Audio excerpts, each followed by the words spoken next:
Fala galera, Pantera Snake trazendo mais um vídeo. Bom, hoje a gente vai falar sobre cardio. Se fazia-se cardio na Golden Era? Bom, isso daí é uma pergunta que fizeram no último vídeo e achei interessante fazer um vídeo sobre, né? Bom, primeira coisa que a gente precisa entender é o seguinte. Já vamos começar respondendo a pergunta. Fazia-se cardio na Golden Era, nos anos 70, nos anos 60? Sim e não. Sim e não, por quê? Porque alguns faziam, outros não faziam. E alguns faziam sem saber que estavam fazendo. Entendeu? Mas a gente precisa fazer uma comparação, né? Hoje em dia, o padrão de quase todos os atletas de fisiculturismo é acordar e fazer o famoso aeróbico em jejum, né? Que vocês provavelmente já devem ter ouvido falando, o AEJ, o cardio em jejum, o AE, o AE, AES, AES é outra coisa. O AEJ, enfim, o aeróbico em jejum, ou o aeróbico pré-treino, ou pós-treino, ou enfim. Só que é tipo 45 minutos, uma hora, né? Especialmente quando o cara tá em pré-contest, às vezes o cara faz.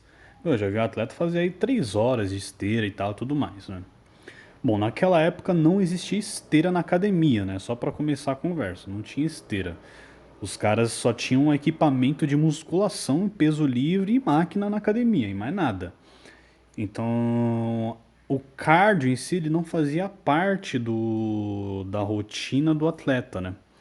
Só que algumas histórias do Rick Dracy, por exemplo, conta que, bom, o Rick Dracy ele era um wrestler, né, que treinava na Gold's Gym com Arnold, com Franco Columbu, essa galera toda.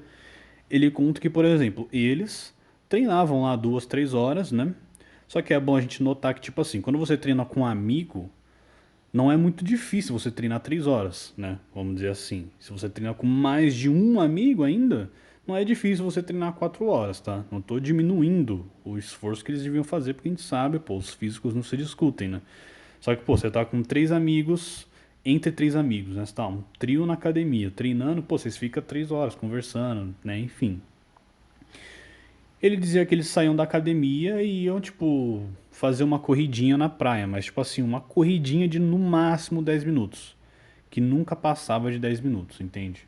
Então, assim, por que que eu contei toda essa história do começo? Porque em comparação é quase nada, sabe? Tipo, você correr 10 minutos pra um cara que tá fazendo, tipo, alta intensidade de 45 minutos é praticamente irrelevante, né? Só que aí que tá, a gente entra num detalhe que é muito interessante. Naquela época, o condicionamento dos atletas não era o mesmo que a gente tem hoje, né? Praticamente não existia nenhum atleta com glúteo fibrado, por exemplo, né? Nenhum atleta que mostrava o posterior de coxa, por exemplo, né? O que se priorizava era você ter aquele peitoral fibrado, o abdominal, corte na perna e, né, corte no quadríceps, né, no caso, e o resto, tipo, era resto, né? Tinha que ter uma certa desproporção, assim, né? Das pernas serem um pouquinho menores, aquele tronco poderoso e tal. E era isso, esse era o padrão, né? Você não precisava ter aquela perna super estriada, ultra seco, desidratado e tudo mais. Então, tipo assim, não precisava fazer o cardio, né? Essa que é a realidade. Hoje a gente sabe que o cardio ele é um aliado não só para sua estética, mas também para sua saúde, saúde cardiovascular, etc. Né? O cardio ele só vem para ajudar. Só que naquela época não se fazia isso, né? Só que tem algumas peculiaridades, né? Que a gente vai falar agora aqui, porque assim, é aquela coisa, né? Os caras tinham um consenso, né? Os atletas eles tinham um consenso, só que todo atleta tinha a sua peculiaridade, né? Então, às vezes um fazia uma dieta específica, às vezes algum fazia um treino específico, né? Então, vamos lá. Então, por exemplo, como é que o Sérgio Oliva conseguia ficar definido, né? Lembrando sempre, definido nos padrões da época. Bom, o Sérgio Oliva era um tipo de cara que era adepto do altíssimo volume, né? Ele treinava sozinho, geralmente, na maior parte do tempo ele treinava sozinho, até porque ele não morava na Califórnia, ele não treinava na Gold's Gym. Treinava coisa lá de 2, 3 horas, que nem um louco, e tomando café, que a gente sabe que café é muito termogênico, né? Então, assim, você treinar 3 horas, alto volume, altas repetições, altas cargas, Por mais que a gente sabe, né? Tem vídeo da dieta dele aí. Ele não era um cara que fazia dieta. Bom, treinando 3 horas tomando café pra caramba, não tem como não ficar definido, né? E aí a gente tem o Serge Nubret, que também era um cara muito famoso por apresentar um condicionamento muito bom. Sempre teve ombro fibrado, peitoral muito fibrado, abdômen bem definido. E bom, ele fazia o jejum intermitente, né? Não fazia cardio, também fazia treinos longuíssimos de 2 horas. Só que o Serge Nubret, além da dieta e do treino, tá? Ele era um cara que ele realmente gostava de se apoiar nos esteroides, né? Isso é uma coisa que ele mesmo contou em alguns lugares. Então ele utilizava alguns remedinhos especiais aí, alguns hormônios que faziam com que ele queimasse bastante gordura.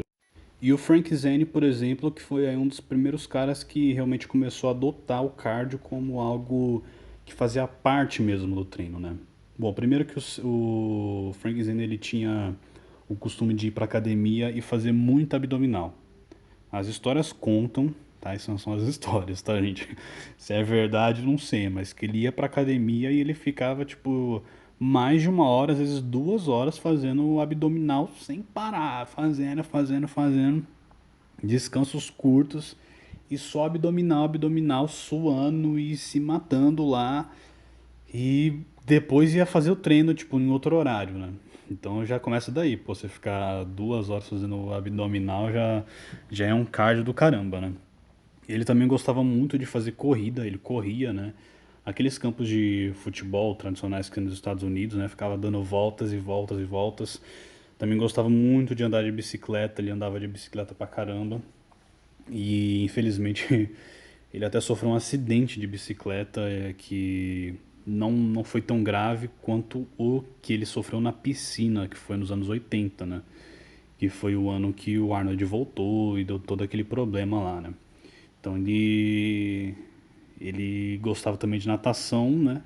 Mas sofreu um acidente fazendo tanto natação quanto bicicleta, né? Um cara trágico, né? Mas isso se reflete muito na condição dele, né? Porque a gente vê que o Frank, quando a gente fala de definição na era de ouro, a gente sempre fala de Frank Zane, né? Então a gente vê nesse momento que, tipo, o cardio realmente faz uma diferença, né? Porque o cara era o mais definido de todos, né? E por coincidência era um dos que mais fazia cardio, né? E um bônus, né, cara, é o Franco Columbo, né? Que era o parceiro de treino oficial do Arnold.